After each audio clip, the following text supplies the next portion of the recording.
Sexta-feira é dia do quadro Café com Cazé.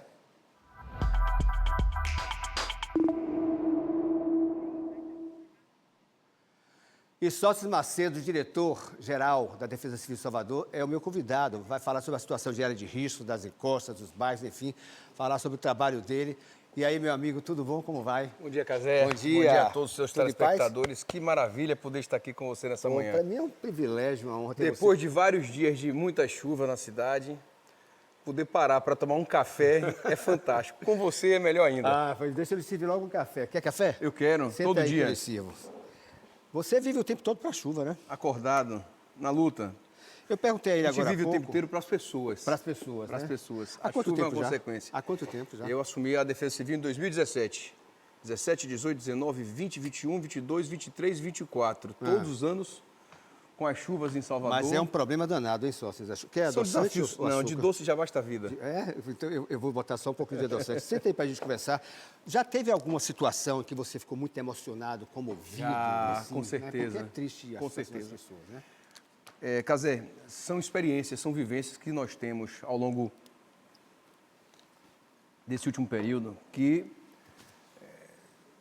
entrelaçam com as experiências e as vivências das pessoas. Algo que é de desconforto, de dor de cabeça, como ontem eu fui em algumas localidades realizar umas vistorias, porque a água passava por perto da casa da pessoa, ou mesmo dentro da casa da pessoa, outras que, graças ao bom Deus, nós não vivenciamos mais em Salvador, cenários de perdas de vidas. É, acho que a última Então vez eu tive um foi em 2000. episódio, acho que 18 ou 19, em que, por exemplo, uma senhora, 41 anos, com a sua neta, a Casa da Cota Superior colocava uma sobrecarga de água no talude entre as duas casas, havia um corte irregular, havia muitas bananeiras, havia um início de uma nova construção, aquela terra cedeu e, de forma muito simplista, empurrou a parede e a pessoa perdeu a vida. Em 2018, eu me recordo que eu estava no estúdio de rádio dando entrevista e interrompi a entrevista ao meio porque, tal como aqui, a gente tinha imagens do que estava acontecendo na cidade e na região de Pituaçu, no Alto do São João, uma casa de 4 andares, ela desabou, foi feita sem uma técnica devida, sem um profissional Que é o problema habilitado, também muitas vezes, sem né? um engenheiro, sem um arquiteto, e aquela casa tombou, matando 4 pessoas. Aquele foi um dia realmente que eu me marquei bastante. Eu passei o dia em operação com as equipes da Defesa Civil, as equipes do SAMU, as equipes do Corpo de Bombeiros, as equipes da Secretaria de Desenvolvimento Urbano, a SEDU, da SEMAN, da Limpurbe, porque nós trabalhamos em conjunto. E naquela oportunidade, ao fim, ao retirar os corpos, a mãe estava abraçada com o filho. Eu me lembro que eu passei na casa da minha mãe, que a gente mora perto, e às vezes eu passo uma semana sem conseguir vê-la por conta dos horários, e fui agradecê-la por entender o sacrifício que uma mãe faz em nome de um filho. Terrível. Agora me fala uma coisa. Mas tem as coisas boas também. As coisas boas são essas que a gente está vivendo hoje. Mesmo com muita chuva, o que a gente plantou lá atrás, você apresentou ali há pouco o BRT, e ontem eu tive a oportunidade de rever o ex-prefeito Assemineto, motivo de muito orgulho para todos nós, ele que iniciou essa reestruturação da Defesa Civil. Em 2015, Cazé, eu posso fazer aqui rapidamente um resumo histórico do que aconteceu e como Salvador se transformou essa referência no Brasil inteiro como uma cidade que aprendeu a atuar com resiliência. Nós tivemos o episódio do Barro Branco. Eu lembro muito da bem. Candinho Fernandes, da Coronel João Sá, do Bom Joá, Novo Marotinho. Foram quantos mortos? No total foram 20 e poucos. Tá? Barro Branco, salvo engano, foram 11, mas Barro na Branco soma foram 11, total foram no 22, às vezes alguns cálculos Aquilo foi 26. horrível, hein? É algo realmente que dilacera a malha emocional e social de uma daquelas localidades da cidade. É uma ferida urbana muito grande. E ali foi um divisor de águas, porque Neto disse, nós não vamos mais trabalhar dessa forma, nós vamos virar esse vetor, porque o Sistema Nacional de Proteção e Defesa Civil, ele tem por concepção ter uma base, um lastro nacional. Os estados, por sua vez, entrariam com outras operações e os municípios na ponta para fazer o dia a dia com as comunidades. Aqui em Salvador e na Bahia, nós nunca tivemos esse tipo de estrutura. E Neto não queria ficar aguardando se o Estado, se a União iria fazer. quando ele reestruturou a nossa Defesa Civil, em 2016, dotando o órgão de uma capacidade administrativa, financeira, orçamentária, organizacional, deixou de ser uma coordenadoria, passou a ser um órgão. Dessa forma, também nós modificamos as nossas ações por meio do Plano Municipal de Redução de Riscos, o PMRR, com uma série de programas. Então, vez ou outra, você, ou agora pela manhã, ou meio-dia, ou no seu site, sempre as suas equipes apresentam os nossos programas, que parecem simplistas, mas que são de uma profundidade, porque ela adentra na vida das pessoas dentro de uma rotina cultural que você, que é um homem viajado, sabe, por exemplo, que no dia de terremoto, as crianças no Japão não precisam dizer o que fazer. Elas já são treinadas, orientadas, capacitadas para sair das suas escolas, das suas casas. Então, nós começamos a fazer, por exemplo, a capacitação dos moradores das áreas de risco por meio dos núcleos comunitários de proteção e defesa civil. Hoje já temos quase 90 núcleos formados na cidade, com mais de 3.000 pessoas capacitadas. Na nossa rede municipal de ensino, a gente faz uma parceria muito grande com a SMED, com o secretário Tiago Dantas, que além dessa capacitação, nos fornece as escolas dos momentos de abrigo. São 10.000 crianças, Casemiro. Você que tem netos, são 10.000 crianças da nossa rede municipal que já aprendem desde cedo o que e como fazer para que não se coloque em condição de insegurança. Não é só como sair da condição de risco, mas é não se colocar naquela condição. Não voltar, né? A gente tem um exemplo que uma das crianças, depois que a mãe orientou a jogar o lixo fora, e o ponto de lixo era numa pirambeira, e ela tinha sido orientada na escola, nessa capacitação, que não poderia colocar lixo em local inadequado, ela voltou com um saco de lixo para casa. E a mãe questionou o porquê que ela voltou com um saco de lixo. Porque o local não era adequado. E a mãe foi à escola tirar satisfações, porque ela tinha dado ordem à filha, a filha não tinha cumprido. E aí foi orientada, foi acolhida, e aí a gente vai mudando essa cultura de defesa civil, essa cultura de meio ambiente, de não fazer corte irregular do talude, de não colocar o lixo nas encostas. Mas eu deixei no ar uma pergunta, eu quero lhe falar. Toma seu café, senão vai esfriar também. Quer um biscoito, alguma coisa? Eu sou do café preto sem açúcar pela manhã. Eu vou colocar mais. É como eu falei agora há pouco, a cidade... Minha equipe disse que se eu tomar meio bule desse, ninguém me aguenta o dia inteiro, porque é demanda e solicitação para o dia inteiro. Olha, botar mais aqui, toma mais. Me fala uma coisa, Salvador, se fala muito que não é preparada para a chuva e que o cimento, né? Fala muito que Bruno e Neto, né, que você está falando, cimentou muito a cidade, o que acaba mudando, A gente estava no BRT ontem com o prefeito Bruno Reis. Como é que você vê esse tipo de crítica? Foram só ali naquela localidade 3.000 árvores replantadas, né? Então se falou muito, por exemplo, na época do BRT, que iria retirar a vegetação para poder fazer a obra. A obra está lá, magnífica, servindo, fazendo um corte, um veio importante da cidade, como o prefeito Bruno já disse, de 10 carros que passam em Salvador, que rodam Salvador, 7 passam por aquele veio. Já fez a macrodrenagem, é porque as pessoas se esquecem, têm memória curta, Casemiro. Ou você não se lembra, por exemplo, você foi meu vizinho, morou ali perto no Itaigara, aquela região toda que alagava. Ou você não se lembra ali embaixo, disso? Né? Tudo. Não, eu me lembro Na Comercial embaixo, Ramos, no Hiperposto, muito ali, no Hospital Aliança, ou as pessoas se esquecem que paravam o dia por alagamentos ali. Então, assim, governar é elencar prioridades, né? Então, a gente consegue avançar, sim, com sustentabilidade. Salvador é uma das poucas cidades do Brasil que tem uma secretaria que trata da matéria. Então, se tem uma cidade que dá exemplo para o país nessa matéria, é Salvador, com toda certeza. Agora, outra crítica que se faz é sobre o aluguel de R$300. Não é pouco, não? É um auxílio, Casemiro. Mas eu vou te falar uma coisa. Quando houve esse mesmo episódio, em 2021, você deve se recordar, morreram 26 pessoas no interior do estado da Bahia. Foi uma chuva muito forte. Me recordo como hoje, porque eu estava com a vice-prefeita Ana Paula Matos, na sede da Defesa Civil de Salvador, em plena noite da véspera do Natal, dia 24 de dezembro. Acionamos as sirenes da região de Castelo Branco e de 7 de abril. Retiramos as pessoas das suas casas, recepcionamos nas escolas. A professora Silvana, que eu deixo um beijo aqui, diretora da Escola Municipal de Castelo Branco, estava lá para recepcionar as outras famílias, que não a dela, que foram incorporadas à família dela, que são os moradores, os pais dos alunos da sua comunidade. Dia 25, novamente, nós estávamos lá. E naquele episódio havia uma incerteza e insegurança muito grande, porque tinha muita chuva na cidade. Outros episódios começaram a ocorrer no interior do estado, as pessoas começaram a perder as vidas no interior do estado. Salvador já não temos mais esse episódio de perda de vidas por conta de chuvas da nossa capital. Né? Porque... Ainda bem e ainda muito por conta do que vem sendo feito pelo prefeito Bruno Reis e pela vice-prefeita Ana Paula Matos. É uma dedicação à tomada de decisão. Não dá para fazer defesa civil, não dá para fazer prevenção com tapinha nas costas. É de verdade. Recife, naquela oportunidade, Casemiro, teve também muita chuva. e foram 132 vidas perdidas na Grande Recife. 132 vidas perdidas. Petrópolis, naquele mesmo ano, foram 241 vidas perdidas naquela importante cidade do Rio de Janeiro. 2021 não tem muito tempo, mas as pessoas insistem em ter memória curta. O valor do auxílio moradia de Recife era R$150. Eles buscaram na nossa legislação para ampliar para 300. Hoje é 300 lá. E lá não tinham um instituto que foi criado por Bruno e por Neto em 2015, quando das chuvas de 2015, que é o auxílio emergência, que não existia em Salvador isso. Mas voltando à questão do auxílio... Só para falar do valor do auxílio. Não pode aumentar, o valor do auxílio emergência é de 1 a 3 salários mínimos. Isso não existe em outro local. Começou a ter depois de Salvador.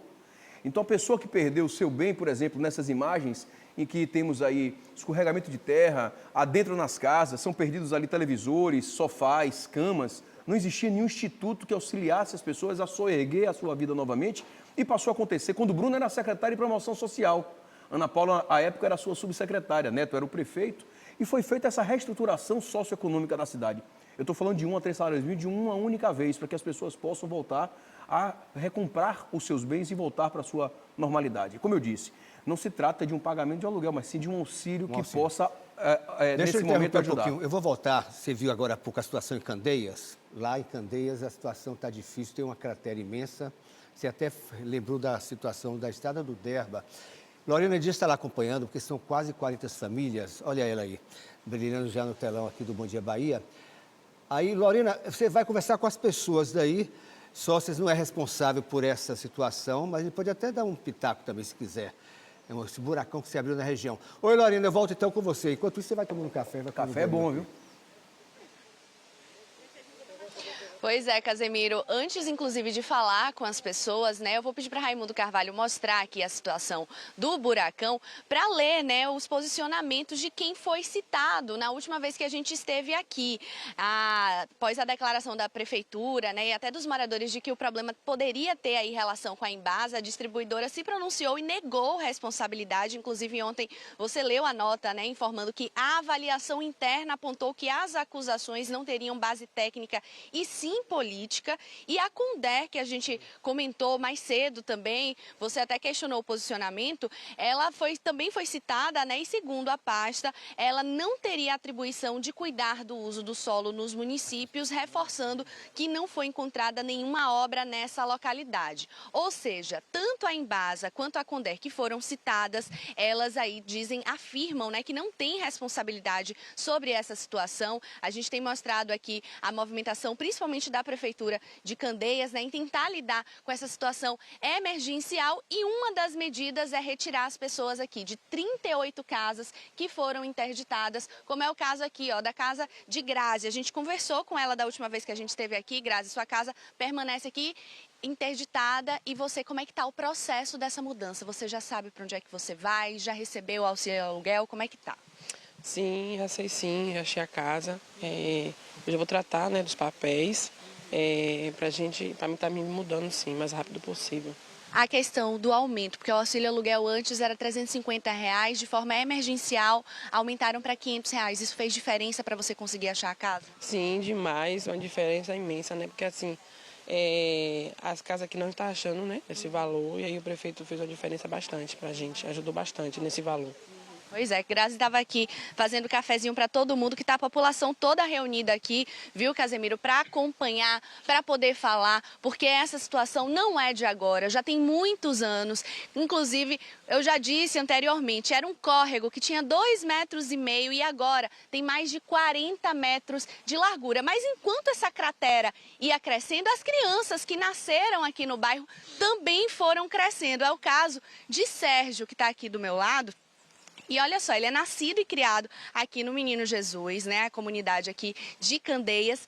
E você viu essa cratera crescer e isso, inclusive, te incentivou na escolha da sua profissão. Hoje ele é engenheiro ambiental, o seu trabalho de conclusão de curso foi sobre essa cratera e agora você também vai ter que deixar a sua casa por causa desse problema, né, Sérgio? Exatamente, são 23 anos, né? Eu cresci vendo essa erosão aumentar, eu acho que eu, meus irmãos e outros jovens, né, atuais da comunidade cresceram. E a gente percebe que o impacto deles só tem sido cada vez mais forte, né? A gente percebe que que antigamente era um córrego, né, muito pequeno, que a gente passava, a gente brincava, e hoje essa erosão que está aí engolindo casas e deixando a gente em estado de alerta, né? Eu acho que nas últimas semanas ninguém tem dormido bem, né? Eu acho que eu, enquanto morador, sinto todas as dores, né, de mães, tias, cunhados, irmãos e amigos que estão aqui, mas enquanto técnico eu entendo que é um problema que somente a Prefeitura Municipal de Candeias não é capaz de resolver sozinha, né? Aqui tem outras pessoas, outras esferas do poder público, tanto do governo estadual, o governo federal, precisa intervir nessa situação. Acho que é um plano de ação em conjunto, principalmente tanto dos três esferas, municipal, federal e estadual, quanto da Embasa, que é uma das principais responsáveis pela conta do despejo, né, irregular de afluentes do tratamento de água aqui. Então, isso me incomoda muito, perceber que há essa inércia em atitudes, em ações concretas. Somente comunicados que não dizem nada, que se isenta da culpa, deixa a gente muito transtornado, né? É horrível. Sérgio até pontuou para mim, Casemiro, eu vou pedir para a Rai mostrar, ali, Rai, naquela parte ali da vegetação, tem uma parte ali de construção. Lembrando, Casemiro, que nesse local que a gente está vendo, inclusive nessa vegetação aí, existiam casas que desabaram em 2008, né? As famílias foram indenizadas e Sérgio estava me relatando aqui que ao longo desse tempo houve outros processos de desapropriação e dessa vez a expectativa de que de fato funcione, né? Então são 38 famílias que já tiveram as casas notificadas, a família de Sérgio, a família de Grazi e agora esse apoio, esse suporte da prefeitura para que eles consigam sair em segurança. E reforçando também que um estudo vai ser realizado pela Universidade Federal da Bahia para entender as causas desse problema, porque não basta só tentar lidar com as consequências, mas tem que também lidar com a causa, até porque pode ser que essa cratera cresça tanto, Casemiro, que chegue até a distância que o nosso carro está lá. Já pensou alcançar as outras casas do outro lado da rua? Então é importante entender realmente a dimensão desse problema. É com você aí do estúdio. Obrigado, Lorena. Muita força, né, para essas famílias aí que enfrentam esse problema há 20 anos e agora algo começa a ser feito. Eu volto aqui no estúdio do Bom Dia Bahia, no Café com Cazé de hoje, com o meu amigo Sócio Macedo da Codesal. E foi dito aí que se politizou o problema e que não existe uma integração mais concreta entre o Estado e a Prefeitura, no caso de Candeias. No caso de Salvador, como é que você vê? Tem politização da chuva? Tem uma integração entre vocês e o governo, Jerônimo? Então, Cazé, a gente atua aqui de forma muito técnica. O prefeito Bruno Reis, ele é muito responsável. Ele não adentra nesses meandros. A Prefeitura de Salvador faz a sua parte. Nós temos hoje mais de 500 áreas da cidade já protegidas, com obras feitas pela Prefeitura, sejam as contenções das encostas executadas pela CEINFRA e pela SUCOP, que são Secretaria e Autarquia Municipal, as geomantas que são instaladas pelas nossas equipes da Defesa Civil de Salvador. Então a gente não adentra nesse meandro da política, a política para os políticos, o que o prefeito orienta determina sempre, inclusive como aconteceu em 2021 e outras oportunidades, é de que além do que nós já fazemos aqui, trabalhamos bastante para auxiliar o soteropolitano, tudo que tiver ao nosso alcance para auxiliar também irmãos baianos e de outras localidades, nós fazemos. Ano passado, Salvador vem se notabilizando no Brasil inteiro como uma cidade cada vez mais resiliente e mais conhecedora das ações de defesa civil, até porque realmente nós avançamos muito, somos hoje referência. Temos o Centro de Monitoramento e Alerta da Defesa Civil de Salvador, o CEMADEC, que é o mais avançado de todo o Brasil. Contamos hoje com 147 equipamentos, sensores, que nos possibilitam saber de tudo que está acontecendo a cada 5 minutos em toda a cidade.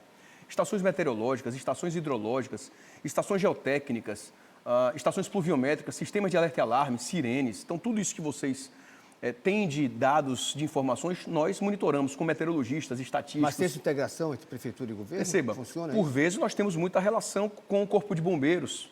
O Coronel Marquezine é um grande parceiro nosso e vice-versa. A gente tem a capacidade de informações, por exemplo, meteorológica, que fazemos a alimentação com os nossos meteorologistas para auxiliar ações do Corpo de Bombeiros e outros municípios. Não só com o Coronel Marquezine, mas com outros pares também. Temos também com a iniciativa privada.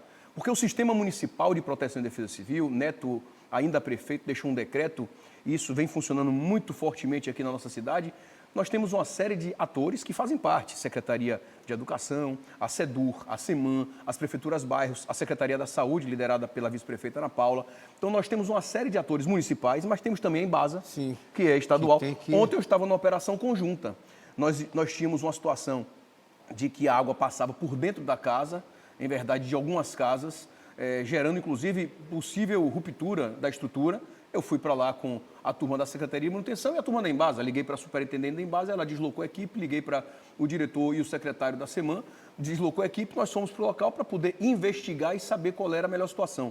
Quem tem que ser o objeto fim dessa operação toda é a população de Salvador.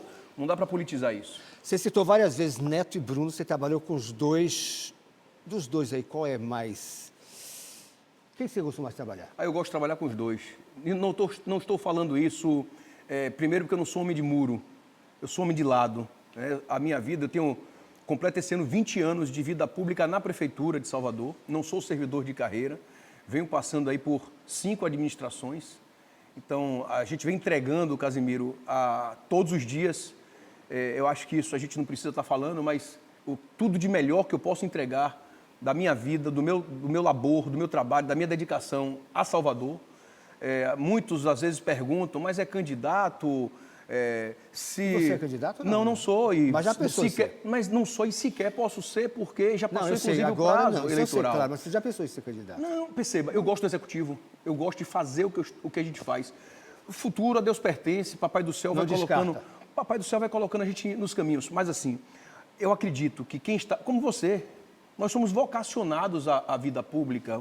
Você na sua esfera de poder, dentro do quarto poder, que é a comunicação, eu na minha esfera de poder, que é no executivo. Então, de lá para cá, fui secretário de obras, de manutenção, subsecretário de administração, assessor especial do prefeito, subprefeito do subúrbio ferroviário e das ilhas, que é uma das áreas mais belíssimas. Você que gosta tanto da ilha de Itaparica, eu sou apaixonado pelo subúrbio da nossa cidade, mas também é uma das áreas mais desafiadoras, depois na Defesa Civil.